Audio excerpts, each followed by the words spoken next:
Hey, it's Patrick, and we're back for our next episode of Break Time U on Break Time TV. And this face looks familiar, Kristy Siefkin.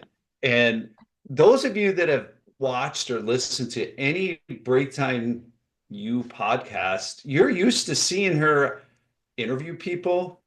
But about a year and a half ago, I was blessed to meet the gal that I actually met the first time at a gymnastics meet over a Yes, decade yes. ago. And I had to turn the tables a year and a half ago. And I have to admit, I was nervous as hell trying to interview her.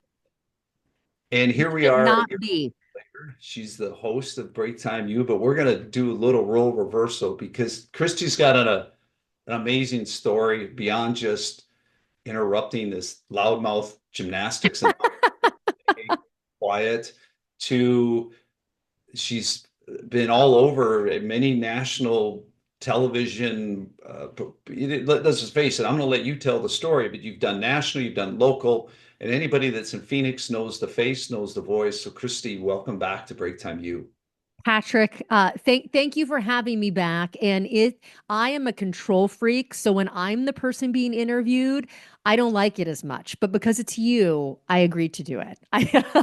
Part of my past was being a spokesperson for a couple of nonprofits, so I got used to being the person on camera. But I actually prefer to be the person behind asking the questions. So it's only for you, my friend, that I would do it today.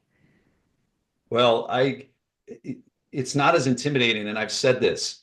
Christy's the nicest journalist I've ever met.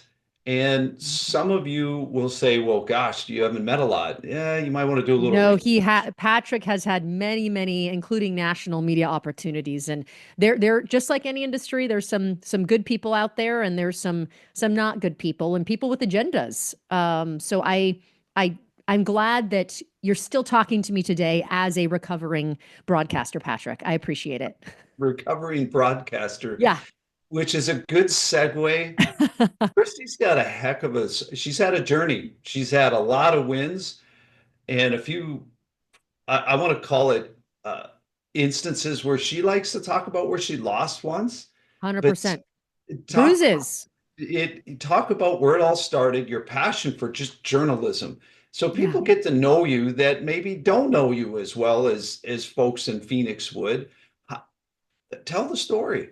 Yeah, absolutely. I'm a NorCal kid originally, grew up in Sacramento, was in the 4-H youth program. So NorCal's grown a lot, but a lot of it's still very ag oriented. So I grew up on land next to fellow 9-year-olds, teenagers growing or raising animals. They were involved in showing animals at the county fair. And while my sister and I didn't do that, we were involved in this 4-H youth development program and did a lot of other activities. And for me, one of the activities I did was training our backyard pet, just basic obedience. And I didn't know that I was spotted at a little local county fair in Sacramento by a mother and daughter pair that showed dogs professionally. So, like what you see on TV at Thanksgiving, the big dog shows, that movie Best in Show that's making fun of dog shows. It's a favorite movie along with Spinal Tap, that same casting crew.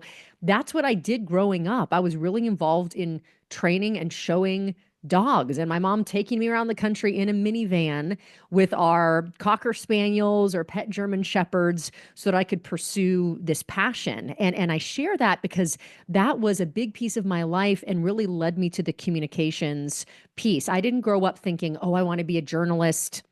I want to be a storyteller. But I knew always that I liked educating people and helping people. And after that experience in the world of dogs, I ended up working for a couple of dog organizations for the American Kennel Club that puts on the big dog show that you see in Madison Square Garden. I ended up working for Guide Dogs for the Blind that pairs guide dogs with the visually impaired, totally free of cost.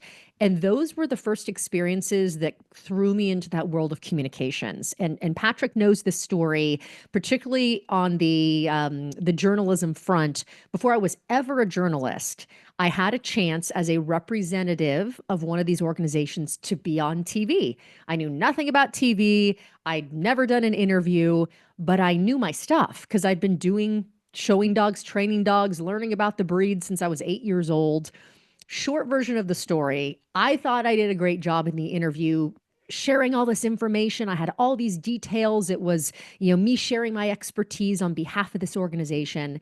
And it was so bad. I was so bad in the interview with nervousness of like one chicken arm flapping and me blinking and talking a million miles an hour that I didn't even end up in the news story. I was supposed to be the spokesperson for this company, and they ended up interviewing a guy at a 7-Eleven instead of me. And that was one of those bruised moments of like, ouch. I thought I was good at this. I wanted to represent my company well, but I didn't have the skills to communicate well. So that was a pivotal moment for me of deciding, I want to become good at this. I'm not good at this.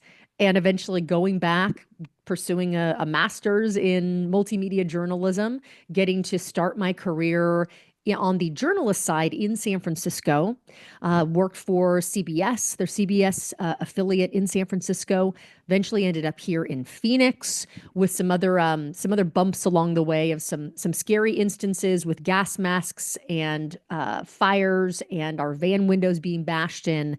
That led to me coming to Phoenix to pursue a career. And then in between, getting to appear on Discovery and Animal Planet because of the animal background that I had. So that marriage of the communications plus the dogs. So that was the broadcasting part of my career, and I loved it. I had the chance to interview Nobel Prize winning scientists, heads of state, people that were everyday heroes, which often were my favorite stories. It was our neighbor, somebody in our community doing something amazing that often doesn't get highlighted. We highlight the negative so much, we think there's no good going on, and there's so much good that's going on in our community. So it was a tremendously fulfilling career. So, folks, there's a lesson to be had there. Here's somebody that you see on your television 5, 6 days a week, Yeah. who their job is how to talk, how to communicate, how to, no offense intended, look good on No. camera. Yep. How And you present yourself is part of it. We make snap assessments about people. Yeah. one of your biggest learning experiences is where you failed. And 100%. I've listened to you speak, and it's a powerful message. And our whole purpose and why you got involved with Break Time U is you feel like I can influence the masses in a way beyond just me, my speaking and my coaching of executives, which Yeah. we're all going to talk about. The reality is talk about that because I've heard you speak, you smile about it, but you've said it's one of the best lessons and most humbling experiences that you've had. Expand upon that just a little bit to show this Kristy Siefkin, who's great, and anybody watching this figures out quickly you're a pro, but talk about maybe one of your lowest moments in that journey. Yeah. Yeah. So Patrick is in incredible support and was there in the audience with me when I was delivering one of my signature keynotes about communications. And I very deeply believe and know that the way we communicate with ourselves, how we feel about ourselves, impacts how we show up in the world, how we communicate with others. And it becomes a cycle. It's what I like to call the confident communication cycle. But you're not always confident. In fact, the feedback loop can be quite negative when you're letting external forces dictate how you feel about yourself. You show up in a way that lets other people determine your value and where you want to go and what you want to do. And I think what Patrick is referencing here is early on in my journalism career, I had an online bully is probably the best way to name this person. And I don't want to give this person any more traction than they already have.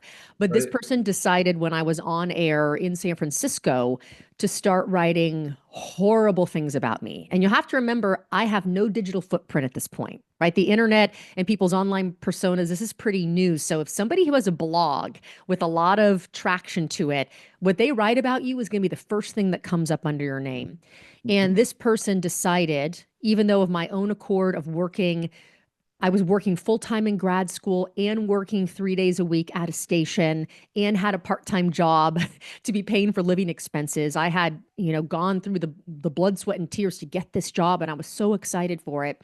This person decided to write horrible posts about me, saying that that they had interviewed people inside this company and that I was the most vindictive person that they'd ever met, who would, you know, kill others, do horrible things to get ahead. They wrote other articles talking about calling me a blonde idiot.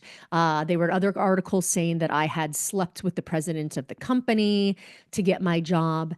And it was crushing. It was demoralizing because not only did the person write this, but then this community of people um, who live in basements and hate their lives, but I didn't have the perspective to know this at the time. Of those people in the world, isn't There's a there? lot of those Yeah. chimed in, agreeing. Oh, I knew that person was and I can't even say the words on our Yeah. podcast. I don't think I can say the words on our podcast. It's a HR friendly, probably not Yeah, the best idea. probably not.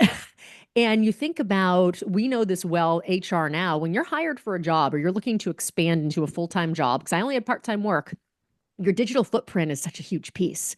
Mhm. So I felt defenseless. I talked to attorneys about having this wiped, and the short version was because I was a public figure. When you're in the media, you're considered a public figure like a politician. Um, there's the free reign that people can say these things.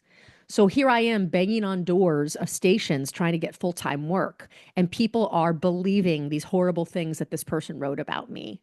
And it was crushing because I thought that there was really no way out. But it was also a moment to realize I wasn't going to let somebody else's narrative about me dictate what I felt about myself and what I knew was true. And Mhm. with time and not giving up, I eventually was able to find that full-time work. And even within that full-time job, had people a month or two in pull me aside, coworkers saying, "We're sorry we believed what we read. We know that you're actually the opposite human being of what this person wrote about you." But it was a humbling moment. And not letting myself be overcome by it, knowing that my narrative about myself and how I was going to show up in the world wasn't going to change because of how somebody else communicated about me. I realized very quickly in TV, you can be Mother Teresa, and there will be someone who will say, Mother Teresa stabs kittens and steals millions of dollars. And you can't let that stop you.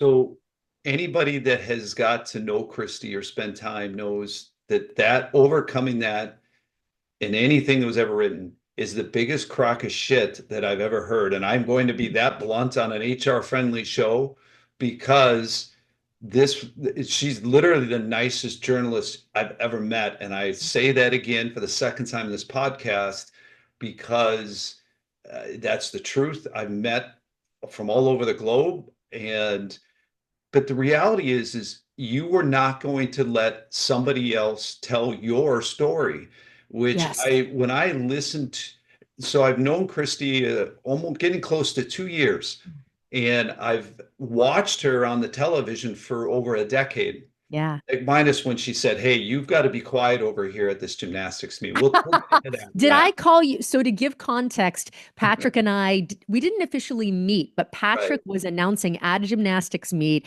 And you'll have to tell our listeners, Patrick, did I have to tell you to stop announcing or did our videographer do it? So first of all, the videographer is there and he says, "Hey, at some point we're going to record." And you came over, and why I always knew she was nice is she said, "Hey, I really hate to interrupt the flow, and you actually do a really good job of energizing over these are that meet was that particular session was the younger kids, and Okay. I always tried to make the it fun, and Yes, yes. you complimented me." She says, "But can I just ask?" And I'm like thinking to myself, you could tell me to shut the hell up, and last I looked, we want the PR. So So she was so polite, but there's probably 1,000 people there at that meet, a bunch of moms, grandmas, Yes, yes. dads. Let's put it this way, half the competition is with the parents as Yeah. well. Kristy was so kind, polite that day, and that was actually the first impression I ever had, other than watching you on air. And I fast forward as I listened to your speech that day Yeah. back, let's call it 5, 6 months ago. Yeah. Summertime. Yeah. And I think, folks, here's one of the biggest lessons that you can learn if you're trying to achieve goals in 2025 is don't let somebody else tell your story.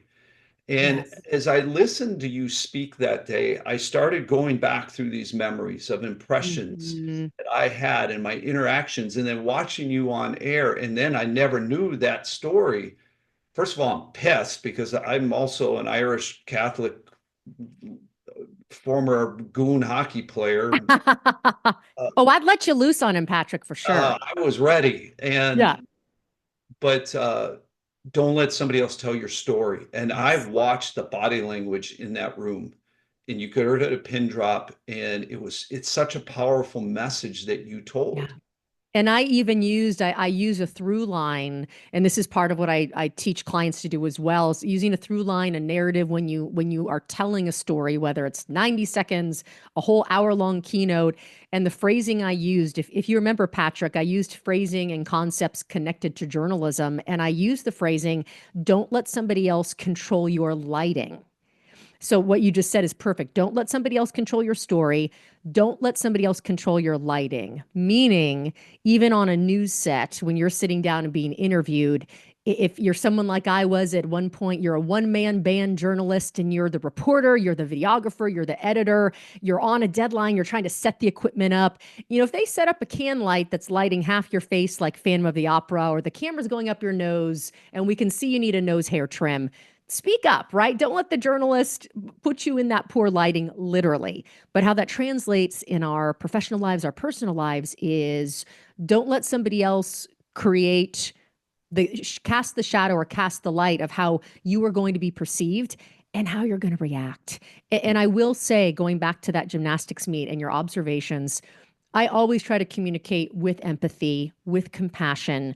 But one of the strongest lessons that I've learned is also learning to have your mic on. That's my journalism phrase. Make sure your mic is turned on, that you do speak up in those moments when it's necessary. And that's a muscle that I definitely have had to strengthen over time. It really has only been in my more recent adult years that through often some bad experiences that I've learned to communicate, to hold my ground. And this is something that women especially can struggle with. It's a delicate dance in work environments for everybody, but Mhm. especially if you are taught not to rock the boat. This could be anybody from any background. You're taught to just go with the flow, keep your head down.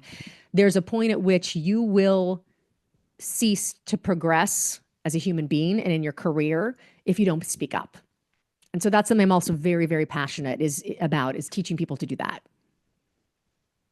So, folks, I'm been married 30 plus years. I have 4 daughters, and I really enjoy seeing somebody who is, first of all, a successful female because I've raised my own kids They're to amazing. drive, but also to have a voice. And I Yes. think in a world where there's so many keyboard warriors, Hmm. the art of being able to talk and communicate has been lost, especially in this younger generation. And if you're watching this and you're in your break room, and I don't care what job you do, I don't care whether you're a line worker, to you answer phones in customer service, you're a salesperson, you're sitting in that C-suite and how do you build a culture? This is somebody that literally you broke down walls, you've broken down barriers. There's so many different things that you have done, but you just hit something right there that I think really to expand upon. Yeah. How to have a voice.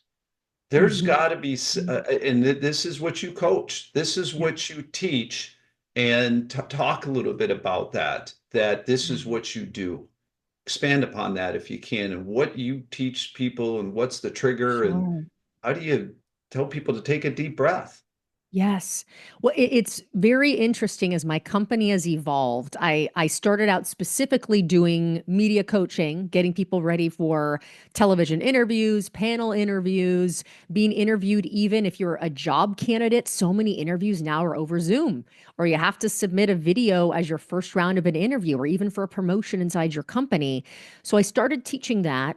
I also taught and continue to teach presentation skills, public speaking skills. But what I quickly realized as I started to work with people over time is that at the core of anything that comes out of our mouth, anything we put in an email, anything we put on paper is here. And if you're listening to this opposed to watching, I'm tapping my head and now I'm tapping my heart because the experiences that we've had in our childhood, in our relationships, in our past jobs, influences how we think about ourselves and what we feel we are worthy of saying, or if we're even worthy of saying anything at all, or worthy of being heard. And I don't mean for this to get into woo-woo territory, but it's all intertwined. Patrick knows my psychology is my baby. When I studied neuropsych and social psych in my undergrad, everything I do when I teach communications is tied to that. And when I work with individuals who are really struggling to share personal stories about themselves or struggling to communicate clearly, yes, there are all sorts of tactics and frameworks that we're going to dive into that help you, but it all starts with your mindset and often shifting that mindset to overcome your self-limiting beliefs, to change the way that you think about yourself, and realize that the way that you think that others perceive you may be completely inaccurate, for better or worse. So some of the clients that I work with, executives, over an extended period of time, they come to me for communications coaching. We're working on their communication skills with their teams. We're getting them ready for a keynote at a conference. We're getting them prepared for media interviews. But when I talk to their direct reports, their peers, we find out that what they thought the problem was with their communication is actually something totally different. There's that phrase, you can't see the picture when you're inside the frame. And that's why so much of the work that I do with people before we ever get into the weeds is finding out how do you think about yourself? How do you show up? And what feedback are you getting from others that you may not even realize? So as we were prepping for today and what you just said, I wrote something down that just really stuck with me in what you just said there. So important. So I'm gonna kind of tee this up a little bit because I go back to our purpose in Break Time U is to help someone when you're sitting on your break to give you something that can maybe impact your life other than Yes. what's on social media on my phone, what's on ESPN, and Yes. certainly after we're Yeah. recording this the day after the inauguration, not political, whether no matter where you are on your political range, there is ample news and opinions. I'm Yes. looking to help impact people's lives, as are you. That's why you Yes. went into Why this. I do what I do. It's why you do what you do and you no longer do what you do, but you said something that was really powerful. There are a boatload of people out here trying to profess that they're experts in communications, and they pretty much, a lot of them, they have the same story. It's the Mhm. person. So first of all, folks, you're not going to meet a nicer person than Kristy, but it's no different. There's a lot of businesses. There's 8,000 businesses within a couple miles of where I'm sitting that someone can go work. A lot of it all comes down to the leadership, and you just said something Yeah. so critical right there.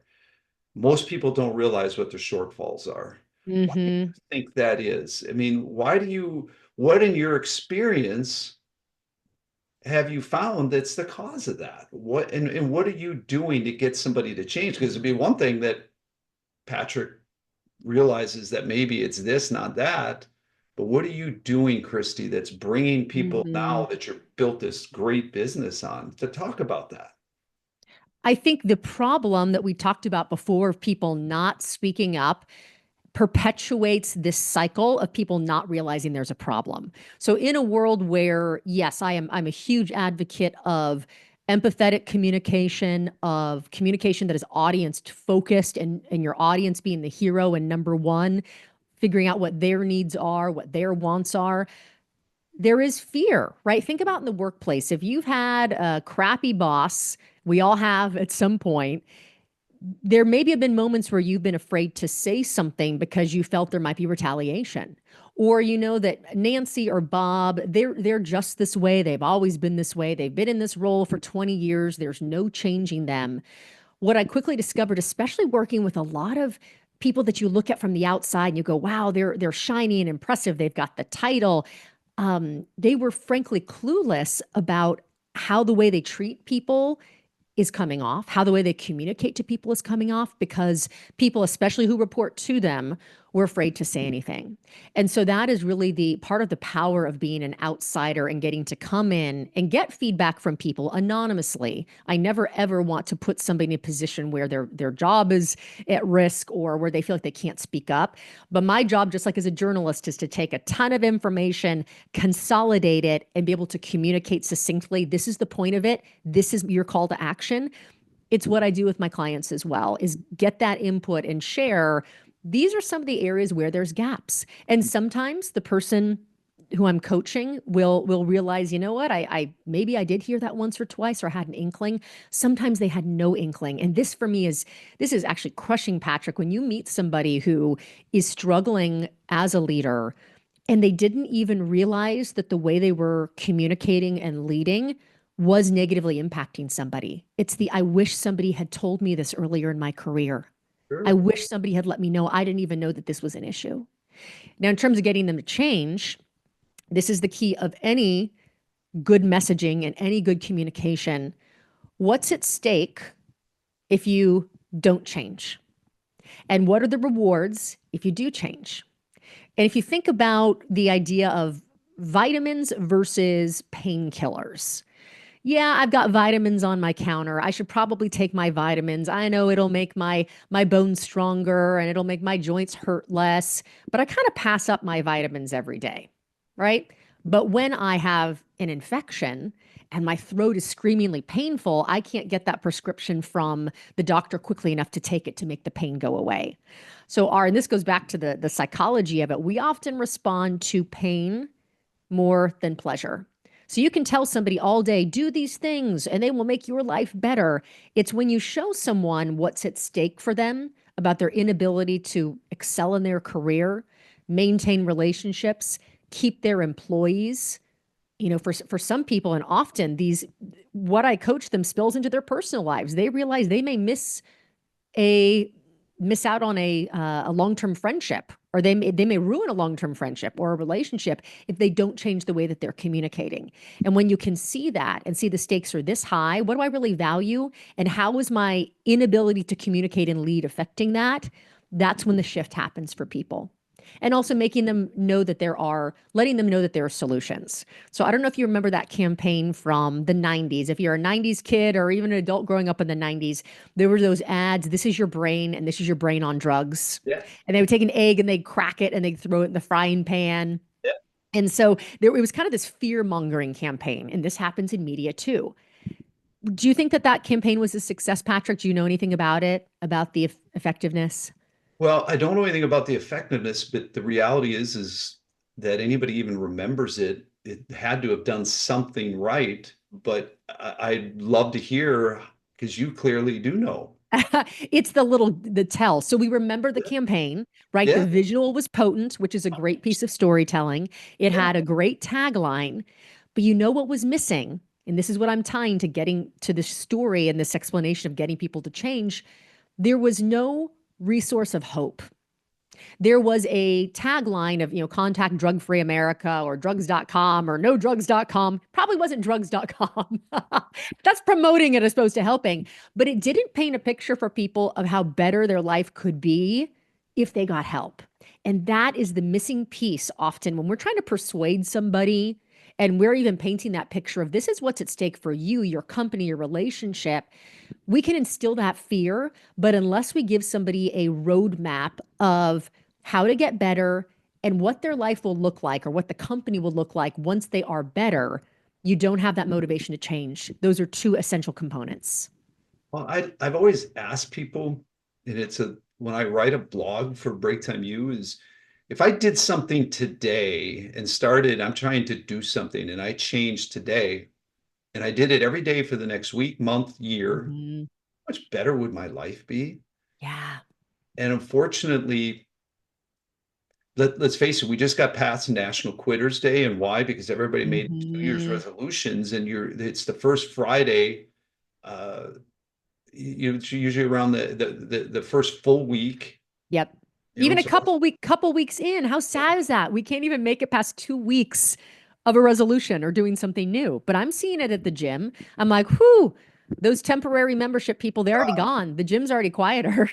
and the gym's made a fortune. Yep. And the reality is, hey, do you watch the show Landman by chance?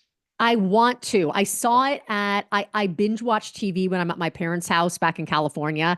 They have the subscription to it. I don't, but I want to watch it. It looks great. So I'm not a TV watcher. Anybody that knows me, I am Yeah, not. same. There's I too much will, other stuff to do. I'm somebody that let's go outside.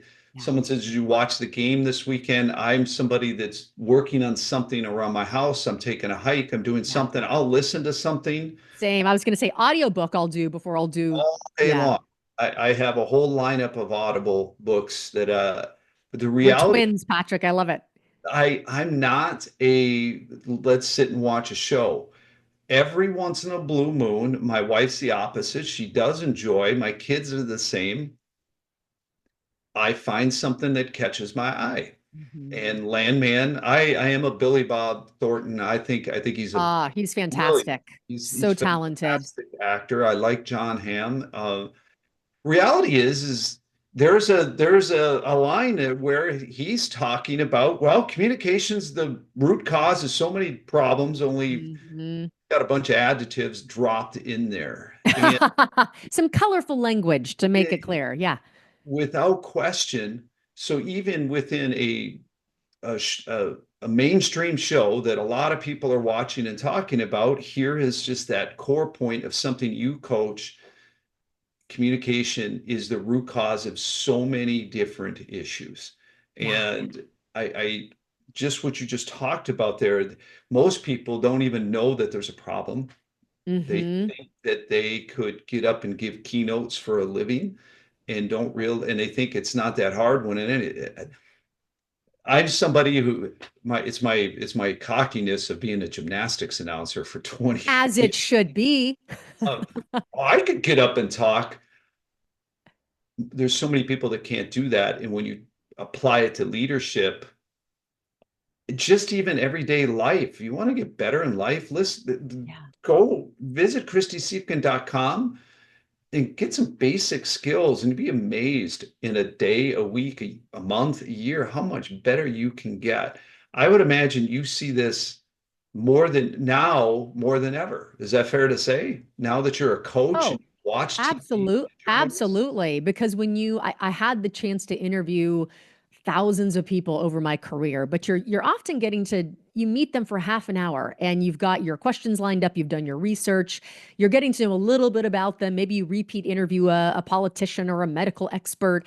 But when you get to work with people, when I get to go into companies and see people every month or every quarter, or I'm working with a leader over, I have some clients that have been with me for multiple years now, you get to really know them as a human and you start to unearth and tease apart where a lot of these complications come from. And I can give somebody tactics and strategy all day, but having the accountability and having somebody that is there as your cheerleader, as your coach, but also giving you the tough love. I love that you said I'm such a kind person. I always try to do that, but I know sometimes, just like a good hockey coach, if I'm telling you only nice things all day, you're not going to get better. So I give people the tough love that they need to get where they want to go. It's what is that GPS destination? What does success look like for you, whether you are what I call leading from your seat?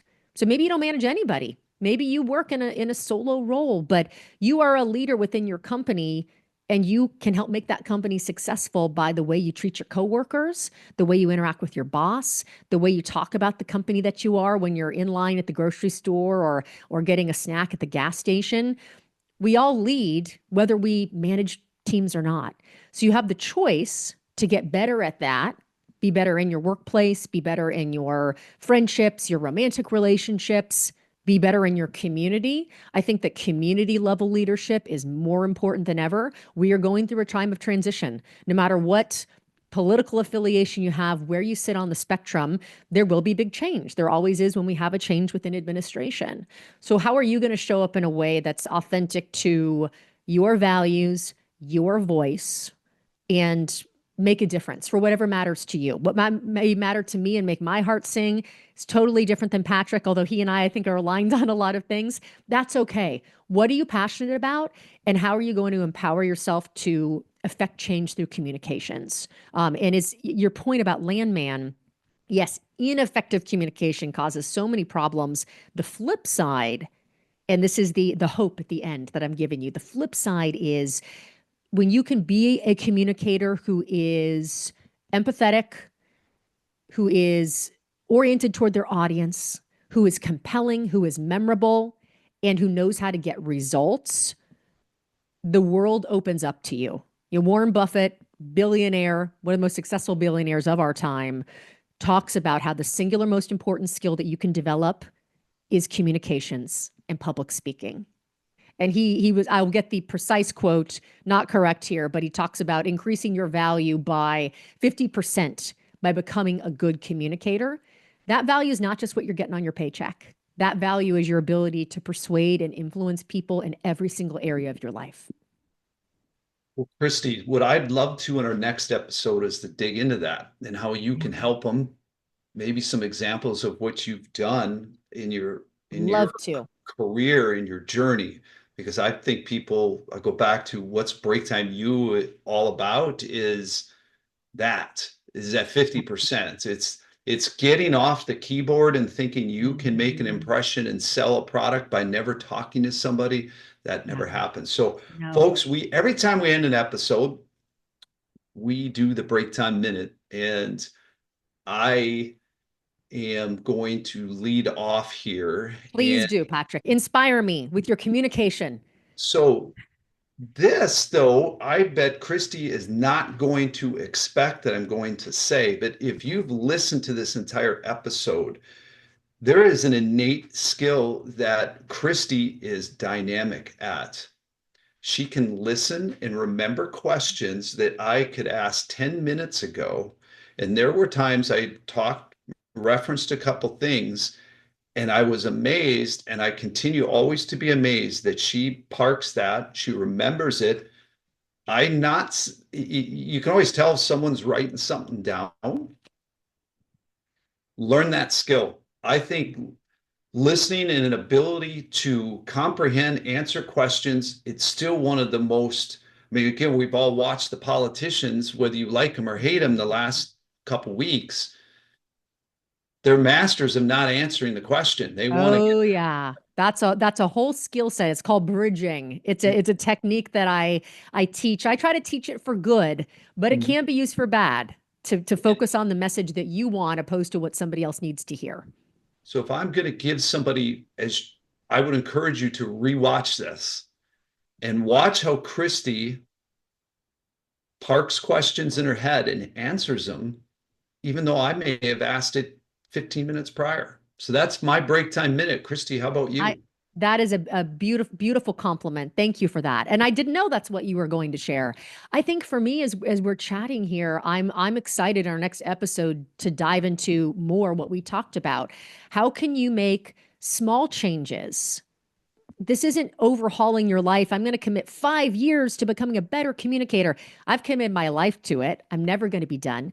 But there are small things you can do on a daily basis to make yourself a rock star communicator at home, at work, that are easy and digestible. And all I want you to do is just commit that you want to become better and try a few of these things. And we're going to dive into those in the next episode. So, folks, Kristy is just the most humble, nice person you ever meet. Before we wrap this episode out, how, Kristy, can folks reach you? You can find me. Well, you can't find me on TikTok anymore because nobody can find anybody on TikTok. That may change by the airing of our show. We temporarily still have it at this point that we're recording. But I am on social media. I am on Instagram and Facebook and LinkedIn. Those are my 3 most active channels. Kristy Siefkin, at Kristy Siefkin. My website, KristySiefkin.com. You're going to copy and paste it out of the show notes because my Kristy is spelled differently than everybody else. Siefkin is hard to spell.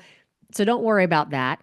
And when you check out, if you want to get some quick tips, I have a free masterclass on my website when you go to KristySiefkin.com that's going to give you some digestible tips and tricks to get going today. You know, physics is about the object in motion stays in motion. I want you to get the object rolling. So check me out on those platforms. I've got a link to email me. You can always DM me. And I love helping people. So reach out. Kristy, it's great to have you on. Look forward to having you on the Thank you, next episode. Patrick. Appreciate it.